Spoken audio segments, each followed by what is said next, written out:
Ah, muraho neza nanone, amazina ni Samuel. Hari abantu bagiye baca inbox bakampamagara ko bashimishijwe na video twabakoreye z'ikoranabuhanga, ariko baravuga bati bakorere na video y'ukuntu bakoresha WhatsApp kuri computer.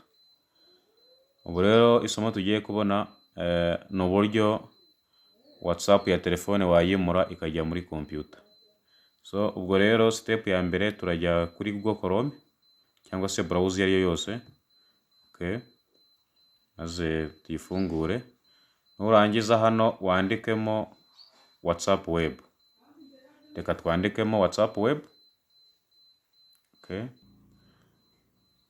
Iyo umaze kwandikamo WhatsApp web, muri system itiza ngiyi hano muri search n'ubundi ukayikandamo. Okay. So imaze rero kwandikamo system iti kwereka ngiyi iyi WhatsApp web, kongera ukayikandamo.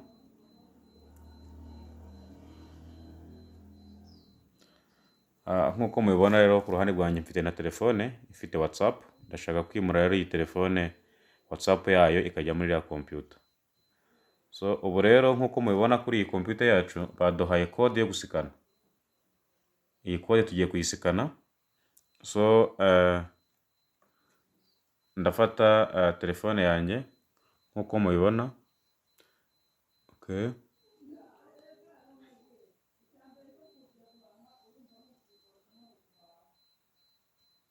Okay. Ndajya muri WhatsApp nkuko bisanzwe, reka nsubire inyuma. Reka nsubire inyuma WhatsApp. Noneho tubitangire.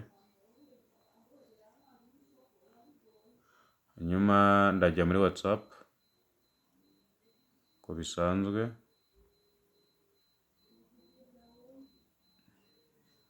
Nimara kujya WhatsApp ndaza mu tudomo hejuru hano dutatu. Natubona dutatu. Ngutu dutatu. Domo dutatu.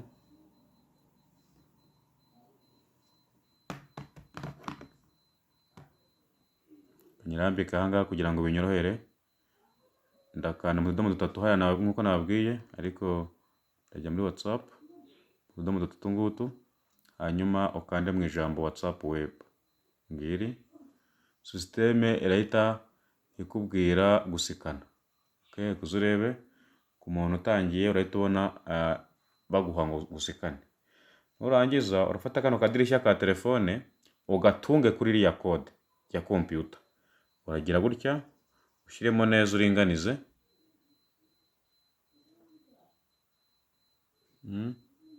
Ushyiremo uringanize neza witonze. Ubundi utegereze isikane. WhatsApp leta yimuka ive muri telefone yawe ihite ijya muri computer. Okay.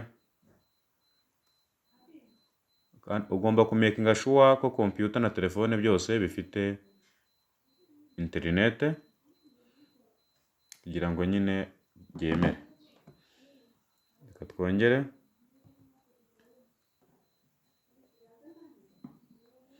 Hanyuma ndayitungaho.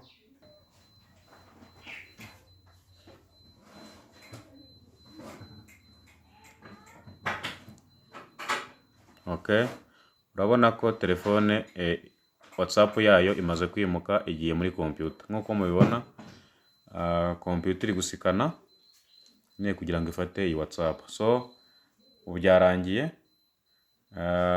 WhatsApp ngiyi hano muri telefone nkuko mubibona ngiyi hano, ariko na computer yanjye yamaze kujyamo WhatsApp.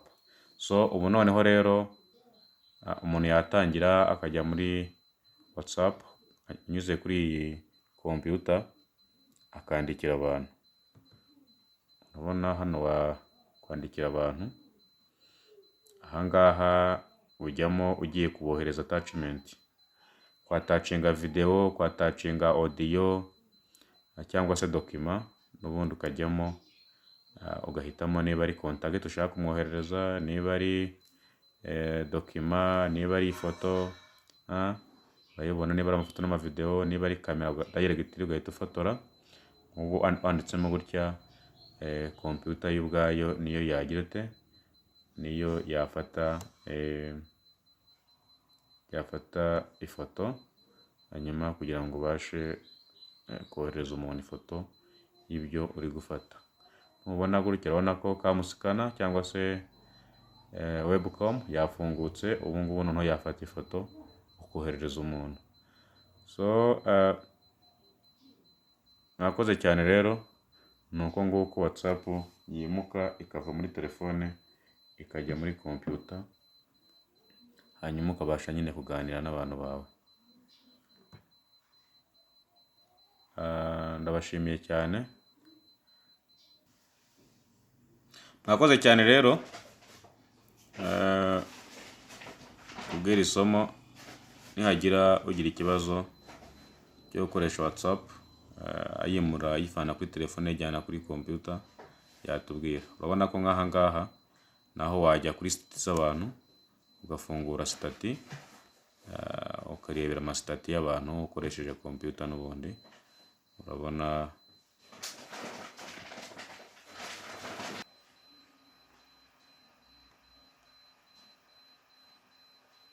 so aya ni amasitati y'abantu arimo ndeba.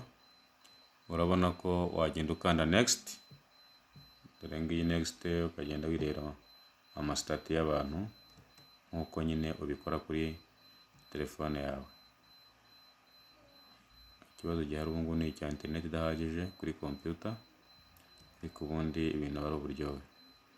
So hagize ugira ikibazo rero yahamagara kuri 0782 66 0852 66 860, hanyuma nkamufasha kugira ngo nyine abashe kohereza dokima ziri kuri computer. Urabona iyo turi kohereza dokima kuri computer ziri computer uzishyira kuri WhatsApp, nta bundi buryo, ubu buryo nibwo bwihuta mu gihe udafite USB. So nabashimiye cyane, tuzongera ubutaha. Bye bye.